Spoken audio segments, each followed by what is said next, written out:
그리고 이제 북한에 대해서 문제를 제기하고 북한 인권 문제를 제기하고 그러면 너 전쟁광 아니야? 지금 세상이 어떤 세상인데 말이야.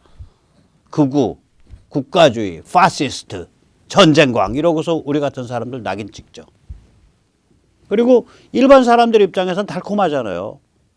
저게 세상 이치잖아요. 일반 사람들 관점에서 보면 아 중국과 잘 지내야 되고 중국과 잘 지내야 되니까 당연히 남북도 잘 지낼 수 있고 뭐 우리 발전했고 북한은 좀 못 사는 동생 같은 애니까 좀 챙겨줘야 되고 아 그럼 인생이 달달하잖아요. 세상이 달콤하고 고민할 거 없고. 그러니까 쟤들 쪽으로 가는 거죠. 일반 사람들은.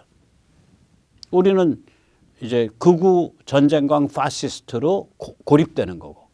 그리고 6.25 때에 싸웠던 우리 선배 세대는 틀딱으로 낙인 찍혀서 그때 김용민이가 그랬나 누가 그랬나 아무튼 그 집단에서 그 낙곰수 집단에서 그 시청 앞에 계단 1m 높이씩 해갖고 그 노인네들 못 끼어 올라오게 해야 된다. 그래야 시청 앞에서 극우 집회가 안 열린다. 뭐 이런 취지로 그 거의 인권 말살적 발언을 했죠.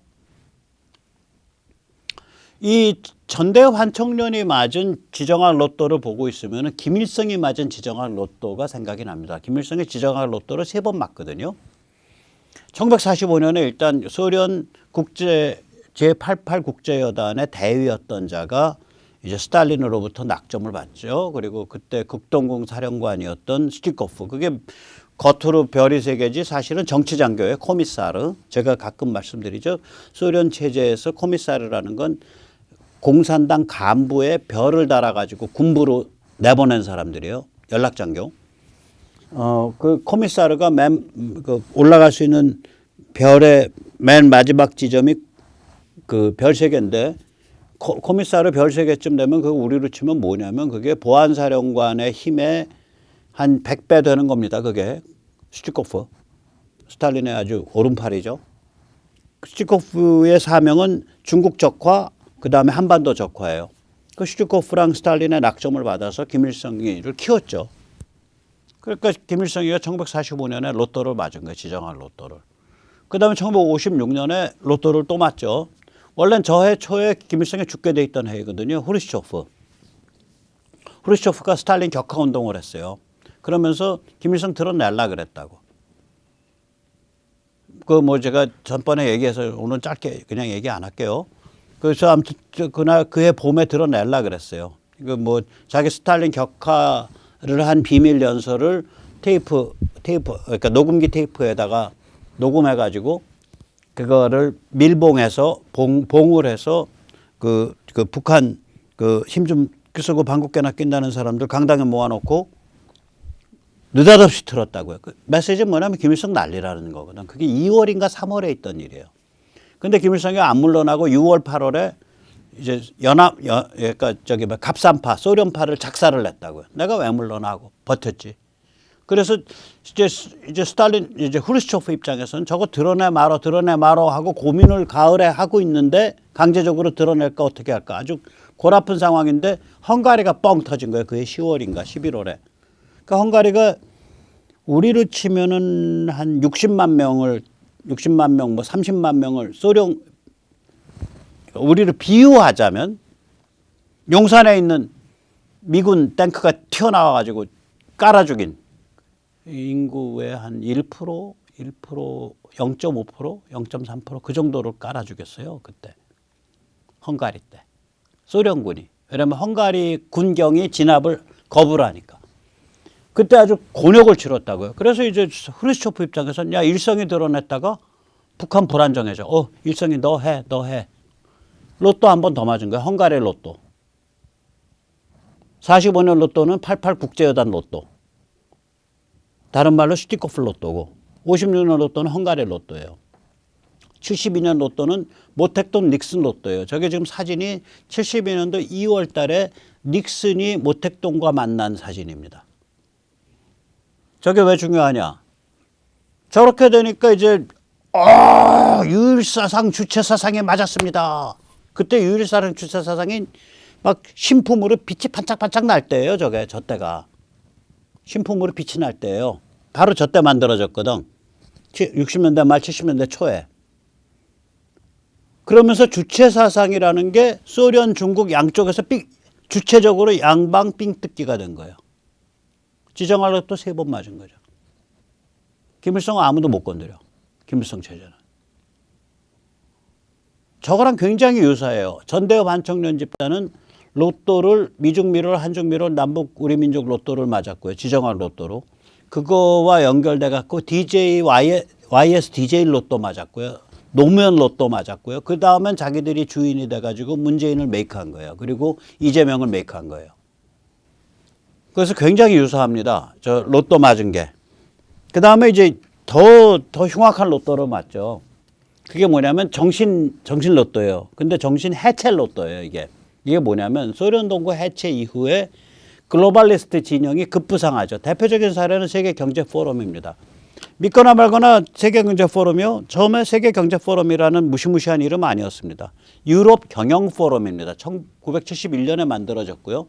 한 10여 년은 뭐였냐면 유럽의 거대 기업 경영층, 뭐 임원층이 스위스에 모여서 스키 타고 놀고 뭐 그 하는 워크숍이었었어요. 굉장히 그 가벼운. 그러다가 87년에 세계 경제 포럼으로 개명을 합니다. 근데 87년이 뭡니까? 소련 동구가 해체될 것이다라고 다 내다보기 시작할 때예요. 87년이. 87년이 제 기억이 맞으면 저 해에 그 누구죠? 이미 이제 소련 동구가 이제 거의 빈사 상태에 들어간 상태에서 레이간이 베를린에 가서 이 장벽을 찢어서 허물어뜨리십시오 라고 연설한 게 87년이었다고 기억을 해요. Tear down this wall. 이 장벽을 찢어서 허물어뜨리십시오. 베를린 그러니까 동구 해방시켜야 된다 이거예요. 그리고 이제 90년대에 글로벌리스트 진영의 핵심 채널이 되는 거죠. 저걸 통해서 이제 메시지를 발신하는 그 채널이 된 거예요. 그러니까 우리가 보는 WEF가 저 모양으로 완성된 거는 한 30년밖에 안 돼요. 80년대 말에 저 모양으로 이행하기 시작했고 지금의 그런 그 굉장히 권위 있는 정말 그 범털 WEF로 이행을 한 게 80년대 말이고 그 이행이 완성된 게 90년대 초입니다. 30년 전. 이 글로벌리스트 진영이 악마 내러티브를 채택을 했다고요. 즉 네오마르크스주의, 네오마르크시즘하고 글로벌리스트가 결합을 해요. 이거 왜 결합을 하냐면 미국과 서방의 주권 체제를 약화시켜야 되니까. 글로벌리스트 입장에서 보면 미국과 서방의 공화국 주권 체제를 노골노골하게 뼈를 삭아놔야 뜯어먹기가 좋잖아. 그래야 글로벌 초초 상류층이 쪼물락거리면서 운영할 수가 있죠. 운영하기 쉽죠. 그래서 요거를 뼈를 어떻게 노골노골하게 할까 하고 둘러보니까 네오마르크시즘이 딱 레시피를 갖고 있거든. 무슨 레시피? 역사 전복. 이 좌파 이 마르크시즘은 항상 역사 전복입니다. 일단 좌파의 인간관이 역사를 통해서 본 유물론이잖아요. 사적 유물론. 히스토리컬 모테리얼리즘. 그게 그거거든. 인류 역사를 봐라. 인간은 계급 투쟁의 피바다 속에서 몸부림치다 쓰러져가는 욕망의 동물이야. 그게 인간이야. 걔들은 인류 역사 자체를 하이제킹을 해버린 거예요. 역사 전복, 역사 납치. 그게 이제 CRT죠. Critical Race Theory.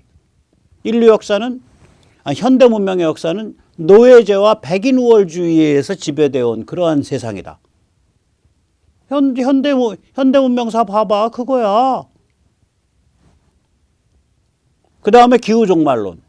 지금 현대 문명에 의해서 석유나 이런 화석연료를 떼가지고 CO2가 발생해서 지금 지구가 망해서 나자빠지고 있는 판인데 너 뭐 하고 있는 거야? 너 다 내려놔 임마.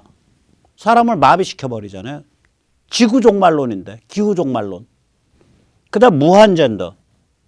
남녀 양성 웃기지 말어. 그거 뭐 심리적으로 여러 가지 경우가 무한 변주될 수 있고 그거 사춘기 되기 전에 남자애가 여자애 되겠다고 해서 약 먹기 시작해서 성장 끝난 한 20살 때쯤 되면 외과 수술 받으면은 남자가 여성으로 가고 여성이 남성으로 오는 거 이제 마음대로 왔다 갔다 하는 세상이야. 너 아직도 촌스럽게 남녀 구분하고 사냐? 이게 무한젠더거든. 악마 내러티브죠. 사회와 도덕을 근본부터 파괴해버리는 거 아니에요. 무한젠더는 인간의 생물학적 지평을 파괴하는 거고요. 기후종말론은 인간의 에너지 지평을 파괴하는 거고요. 역사전복은 인간의 과거를 파괴해버리는 거 아니에요.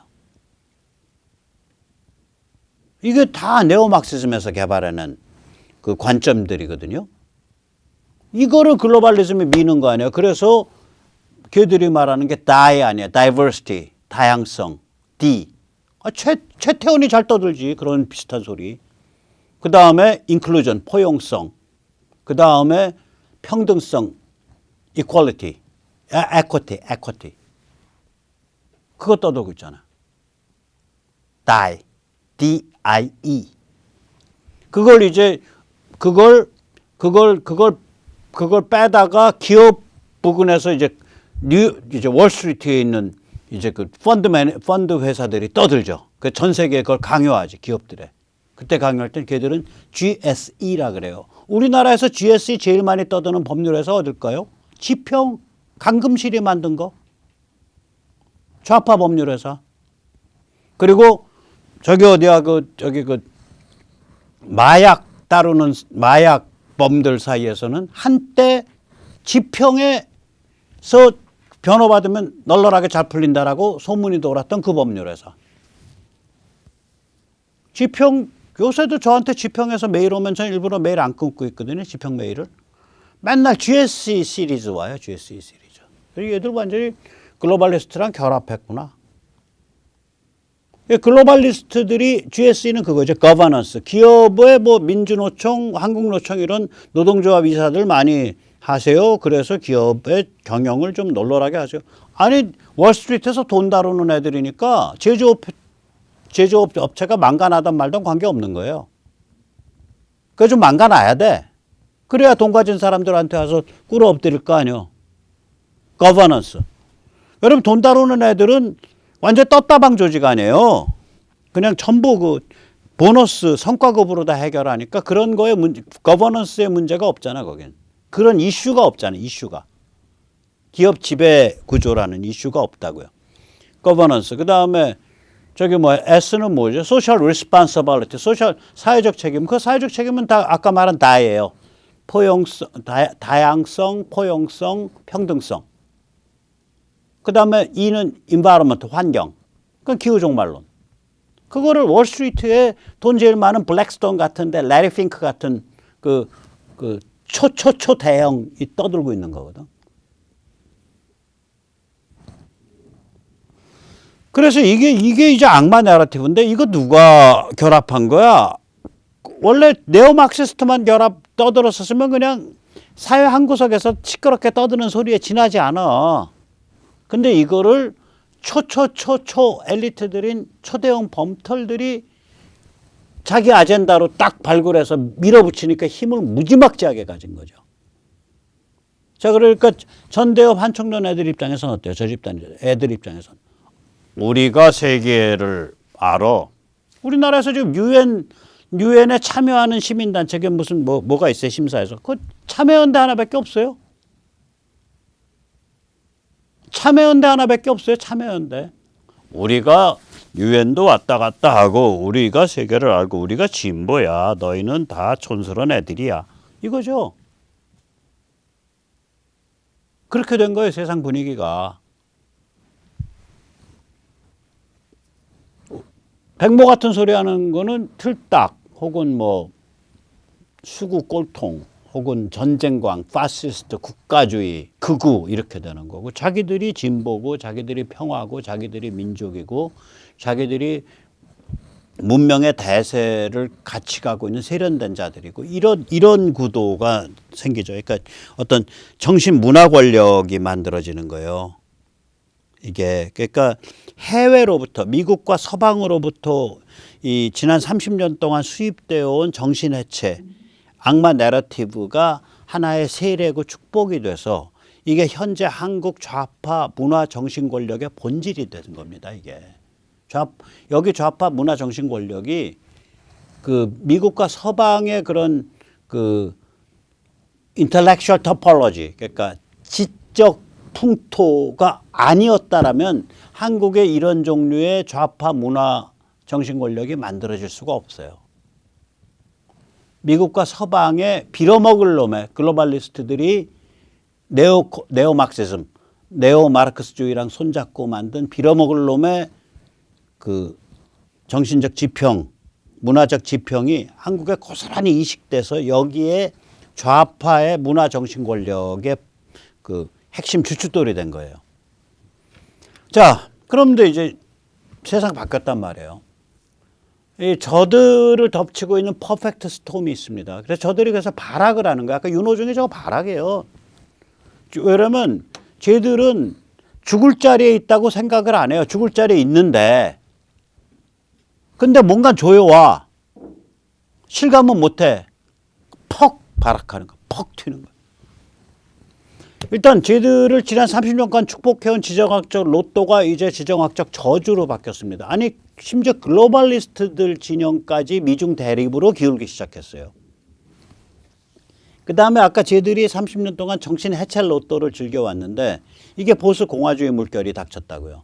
가장 근본 원인은 제가 이 세뇌탈출에서 한 서너 번 한 것 같은데 이 개미소관이에요.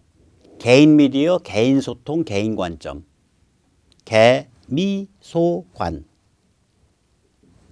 이 개인 관점이 개인이다. 관점이 개인이다. 그러니까 백모가 백모의 관점을 가졌기 때문에 백모라는 개인이다 이거예요. 이게 니체죠. 제가 우리 우리 시청자님들께 관점을 가지십시오라는 얘기를 하잖아요. 이 관점을 가진다라는 그런 개인이 되면 무슨 일을 하게 되냐? 검색을 해요. 검색 여기서 검색해서 공부를 해요. 찾아본다고요. 미국서는 이걸 이제 I did some research. 내가 좀 찾아봤어. 내가 좀 리서치 좀 해봤어. 그랬더니 이렇게 얘기해요. 우리는 리서치 해봤어 이런 얘기는 안 하죠. 아니 검색해서 좀 찾아봤어. 그 얘기죠. 우리 어감으로 하면. 검색해서 찾아볼 줄 아는 사람이 되는 거야. 자기 관점을 가지면. 그럼 무슨 일이 발생하냐. 개인들이 진실로 수렴을 해요. 이게 케르케가르 말이에요. 검색해서 찾아볼 줄 아는 개인들은 진실에 수렴한다. 케르케가르는 개인들은 진실에 수렴한다라 그랬어요.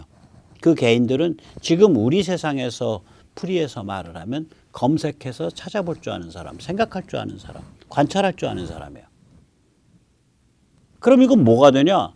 80억 모든 인간의 개인화예요. 지금 80억 모든 인간이 개미소관으로 가고 있잖아요. 개인 미디어, 개인 소통, 개인 관점. 개인화 된다는 얘기지. 인디비듀에이션. 저 개인화라는 단어요. 저거 나온 지 한 100년밖에 안 된 단어입니다. 누가 만들었냐? 현대심리학의 아버지 칼 융. 100년 저 칼 융이 저 말을 하기 전에는 인간의 심리, 인간 사이키의 발전 과정이 그 마지막 지점이 개인화라는 개념이 없었어요. 그걸 개념화시킨 사람이에요. 지금은 개념화조차도 필요가 없어. 모든 사람이 저 프로세스로 가고 있어요. 80억 명이. 이러니까 글로벌리스트 아니라 글로벌리스트 할아버지라도 네오마르크시스트 아니라 네오마르크시스트 할아버지라도 개소리 하는 게 안 먹히는 거예요. 근데 이런 변화가 언제부터 있었냐? 아직 10년이 안 됐습니다. 삼성폰 기준 스마트폰이 나온 지가 2009년이에요. 나오기 시작한 게. 제 기억에 맞으면 제가 처음에 스마트폰을 한 게 2010년인 것 같거든요. 2010년이에요. 제가 처음에 스마트폰 산 게. 그전에는 그냥 폰 썼어요. 인터넷 안 되는 거. 그러면 사람들이 스마트폰으로 이걸로 인터넷을 하기 시작한 게 일반화된 게 한국이 그게 빠른데도 불구하고 한국 사람들은 어느 때부터 그거 했지? 한 2015년, 14년경부터예요. 2016년. 그전에는요. 인터넷들 안 하셔. 그래서 이 보수니 우파니 쪽 보면 지금도 이 보수나 우파 쪽 연세 드신 분들 이메일을 안 하시잖아요. 이메일 주소 좀 주시죠. 제가 데이터 좀 드릴게요. 카톡으로 보내세요. 카톡은 업무 데이터 이렇게 쌓여서 보기가 좀 그런데요. 카톡으로 달라니까요. 이런 식이잖아요. 지금은. 그러니까 지금은 카톡이든 뭐 텔레그램이든 일단 갈 수는 있다고요. 옛날엔 이메일 없었으면 못 가요. 지금은 그래도 그거의 중간적인 형태들, 카톡, 텔레그램 이런 게 있으니까, 그리고 그건 또 다 하시니까, 말하자면 인터넷 문맹이 없는 거예요. 인터넷 일리터러시가 없는 거예요. 나이가 연세가 70이 됐건 80이 됐건 어떻게든 들어와야 계시다고. 여기에 요번에 조전혁 서울시 교육감 후보 중도 보수 그거 볼 때 70대의 투표율이 70대 투표하신 분의 비중이 한 20%쯤 돼요. 그러니까 5, 6, 70대에 합친 게 전체 비중의 75%예요. 20, 30, 40대가 25%밖에 안 돼요. 잠깐 휴대폰 실명 인증하고 하는 투표인데 제가 굉장히 놀랐어요 이번에. 지금 10년도 안 돼서 이렇게 된 거예요. 10년도 안 돼서 개미소관이 완전히 일반화된 거라고요. 앞으로 더 그렇게 된다는 거죠. 그러면 이제 글로벌리즘 개소리 안 먹히고 다 안 먹히는 거예요. 그리고 이제 이런 것이 정치적으로 뭘로 튀어나오냐. 미국서는 마가 트럼피즘 공화 신주류. 그래서 MTR로 튀어나오고 유럽에서는 EU 약화주의. 야, 그거 국경 관리해야겠어. 자기 나라의 전통과 같이 지켜야겠어. 이게 EU 약화주의예요. EU 스캡티시즘. EU를 의심한다. EU 하는 거 의심한다는 거죠. 그리고 이게 의외로 우크라이나는 EU 가입하겠다고 해서 나토 가입하겠다 그래가지고 지금 전쟁 난 건데 우크라이나 전쟁으로 이게 확정이 됐다고요. 우크라이나 전쟁 해보니까 글로벌리스트 바이든 뭐 얘들 개판으로 해도 이렇게 소통이 엮이고 전부 그 시장이 엮여 있으니까 러시아랑 싸워볼 만하네 이렇게 된 거예요 이게. 참 역설이죠. 우크라이나의 노선 자체는 글로벌리스트 노선에 가까워요. 그렇게 해서 저 길을 밟아 친서방으로 넘어왔다고요. 그런데 우크라이나 상황의 의미는 글로벌리즘을 작살낸 거예요. 이게 역사의 역설입니다. 제가 말씀드린 엊그저께 말씀드린 역사의 간계, the cunning of history예요. 자, 여기다 한국인 특유의 눈치 팬데믹이 있죠. 여기 눈치 한번 채면은요, 그게 2천만 명한테 전파되는데 2개월, 3개월밖에 안 걸려요. 3천만 명한테 전파되는 게. 한국의 특유의 눈치 팬데믹이 있다고요. 그 다음에 북한이 막다른 상황이죠. 북한이 지금도 2017년 유엔 제재 그 시리즈로 돼 있는데 거기에서 뭐 수출 제재 받아 있지, 해외 노동자 못 내보내지, 각종 수입, 에너지 수입 제재 받아 있지. 그 상태에서 꼼짝을 못 하고 있는 거예요, 지금도. 그 제재를 사실상 어기고 숨구멍을 터주고 있는 게 중국인데 그거 한번 두들겨 맞으면 중국도 골로 가는 거예요. 너 그거 하고 있어봐. 그러니까 중국도 내놓고는 하지 못하고 굉장히 제한적으로 하고 있다고요. 빈사 상태로 딱 지금 갇혀져 있다. 깡통 속에 들어있는 거예요.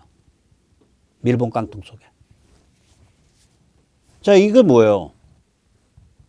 전대협 한총련 집단이 갈 데가 없다는 거 아니에요? 갈 데가 이제. 쟤들이 이걸 못 받아들이는 거예요. 못 받아들이니까 비대위원장이란 자가, 국회의원이란 자가 니들 다 말이야. 전부 감옥 갈 거야. 뭐 이런 악이나 쓰고 있고. 많이 악쓰세요, 윤 의원님. 여기서 잠시 미국 보수 공화주의 물결 한번 제가 볼게요. 크리스토퍼 루포라는 사람입니다. 미국 공영방송 PBS에서 잃어버린 미국, 아메리칸 로스트라는 다큐를 총괄 제작을 이제 하고 있는 그런 사람인데요. 이 아메리칸 로스트가 뭐냐면 미국의 그 가장 피폐해진 도시에서 역사 전복, CRT, 그러니까 백인 우월주의와 노예제도가 미국과 현대 문명을 운영해왔다. 미국 사회는 지금도 인종차별이 만연해 있다라는 CRT, 역사 전복 내러티브, 역사 전복 스토리가 만연하는 과정에서 그 피폐해진 도시가 어떤 식으로 변형돼 나가나를 다룬 거예요. 이 변형돼 나가는 거 보니까 감옥이랑 똑같다 이거지. 감옥이 가면 우리가 가끔 미드 보면 백인은 백인끼리 모이고 라티노는 라티노끼리 모이고 흑인은 흑인끼리 모이고 아시아는 아시안끼리 모여서 감옥 안에서 인종 간의 팔리틱스가 벌어지잖아요. 인종 간 정치가. 미국 CRT가 결국은 그 역사 전복, 백인 우월주의 드립치는 거. 이게 미국 사회를 감옥 정치, 감옥 문화로 만들고 있다라는 얘기를 하는 게 바로 저 다큐 잃어버린 미국, 아메리칸 로스트의 주제예요. 재밌는 건 뭐냐면 저 다큐가 미국 공영방송에서 지금 제작되고 있다는 거예요. 미국 공영방송은요, 굉장히 왼쪽스러운 데가 있는 방송이에요. 저게 PBS가. 저거는 이제 비유적으로 말하자면 한국에서 EBS가 저기 우남 이승만 대통령을 제대로 조명하는 다큐를 제작하는 거랑 똑같아요. EBS에 굉장히 악질적인 데입니다. 윤 정부에서 EBS 하면 손 봐야 돼요, 저거. 쉽게 EBS 제가 그 지식 채널 2, 지식 2 저거 보면요, 야 악질이네. 완전히 배배 꼬인 좌빨스러운 얘기를 기막히게 세련되게 해서 사람을 세뇌하는 저게 세뇌서적이에요. 완전히. 저거 오래된 건데 몇 년 됐죠? 한 10년 됐을 거예요. 지식 채널 2. 그리고 그걸 동영상으로 한 건 지식 채널 2고요. 책으로 한 건 지식 2인가 그래요. 아주 악질적인 저거 보고 있으면은 야, 저거 진짜로 아주 악질적인 이데올로그 사람을 갖다가 그러니까 저는 저렇게 뭐라 그럴까 점잖은 척 하는 걸로는 EBS의 지식 2를 최고로 꼽고요. 막가파로 세뇌를 잘하는 거는 김어준을 최고로 꼽습니다. 그러니까 스타일이 다른 거죠. 하나는 점잖은 척하면서 세뇌하는 거고 점잖은 척하는 랭귀지로 하나는 시정잡배 막가파 언어로 세뇌하는 거고. 저 두 개가 쌍벽이에요. 김어준과 쌍벽이라고 보시면 돼요. EBS 2가. 그리고 EBS 공영방송이잖아요. 저 PBS는 뭐 그 정도까지 망가지지는 않았는데 상당히 왼쪽스럽다고요. 저기서 아메리칸 로스트라는 CRT 역사 전복을 직격탄을 쏘는 다큐가 제작되고 있고 그 다큐의 주요 주제가 뭐냐면 백인 우월주의 드립 쳐가지고 사람을 세뇌시켜 놓으면 미국 문화가 백인, 흑인, 라티노, 아시아 그룹으로 나눠져 가지고 치고받고 서로 칼질하는 미국 감옥 문화랑 똑같게 이행돼 간다. 라는 게 핵심 주제인 그런 다큐가 제작되고 있어요. 그러니까 이 보수 공화주의가 많이 밀고 올라온 거예요. 정신과 문화 영역에서. 또 다른 거 하나 보여드릴게요. 이건 진짜 안철수 이준석에 보고 배워야 돼. 뭐 말로만 뭐. 이 밴스 발가락에 밴스로부터 보고 배울 것도 없어요. 밴스의 발가락에 때로부터 보고 배우세요. 안철수 씨, 이준석 씨는. 이 밴스는 예일법대 나온 벤처 투자자예요. 오하이오 상원원 출마자인데.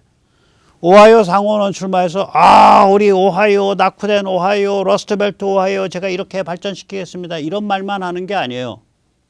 바로 보세요. 무한젠더 이데올로기를 국민 세금으로 전 세계에 보급하고 있는 현재 미국 정책은 미국 진보주의 흐름 중에 가장 개똥 같은 가장 최악의 것을 전 세계 모든 사람에게 강요하는 작태다. 무한젠더 이데올로기를 공격한다고. 오하이오 상원원 출마한 사람이. 그다음에 세계 여러 나라들은 미국을 모델로 삼고 있다. 그러나 무한젠더 같은 웃기는 개념을 다른 나라에 강요하면 미국을 경멸하게 될 것이다. 이 사람은 2016년에 트럼프 엄청 비판했어요. 거기에 대해서 뭐라고 지금 얘기하냐. 2016년에 제가 트위터에서 트럼프 깐 거를 기준으로 지금의 저를 평가하지 마십시오. 저 생각 많이 바뀌었고요. 많이 반성했습니다. 트럼프 훌륭한 대통령이었고 좋은 일 많이 했습니다. 이준석 씨, 좀 이런 거 못 배우나? 화끈하게? 제가 잘 모르면서 4.15 선거에 대해서 부정이 있었니 없었니 단언적으로 말한 거 제가 죄송합니다. 제가 그때 생각이 짧았습니다. 요번에 이렇게 선관위 이상한 작태를 보면 굉장히 수상쩍은 데가 많습니다. 그걸 우리가 철저히 규명해서 선거제도를 강화해야 됩니다. 이런 말 좀 멋있게 못하나? 안철수 씨.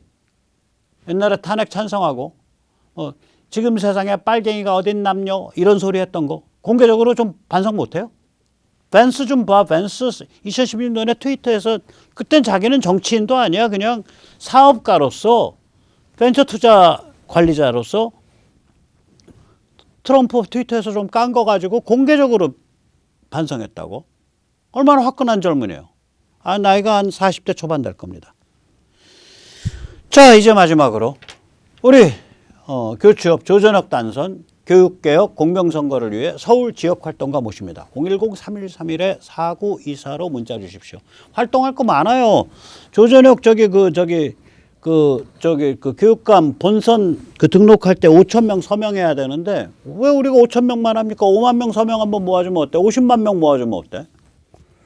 그 다음에 예를 들면 혼자서 차고 다닐 수 있는 1인용 앞뒤로 차는 거, 1인용 그 패널, 그거 저희 잘 만들거든요. 그때 사전투표 반대 2020년 4.15 총선 전에 그 2,000조 만들어서 전국에 팔았어요. 실비로 팔죠. 근데 그런 거 요번에 한 10,000조 팔면 어때요? 그 다음에 예를 들면 차에 붙이는 자석판 이런 것도요 양면 인쇄하는 거예요. 그래서 예를 들면 5월 19일 선거운동 전에는 조전혁 당선시킵시다 하는 걸 차고 다니면 위법이야.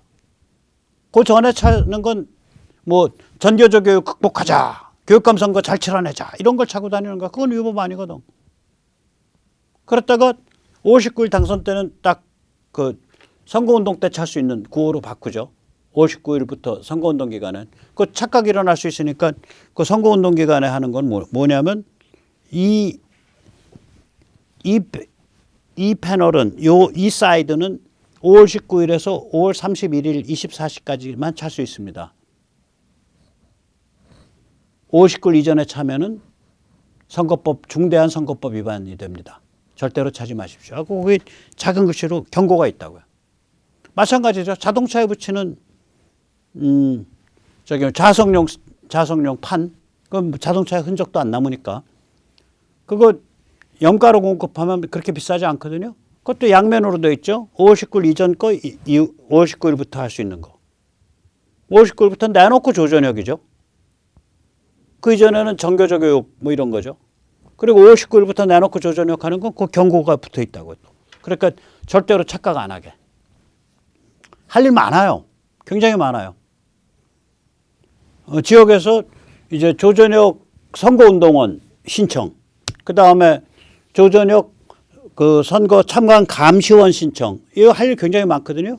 그래서 그런 것들 이렇게 옆에서 같이 엮고 어레인지하고 하는 그런 활동가입니다. 자, 이런 활동 해가려면 군자금 엄청 듭니다.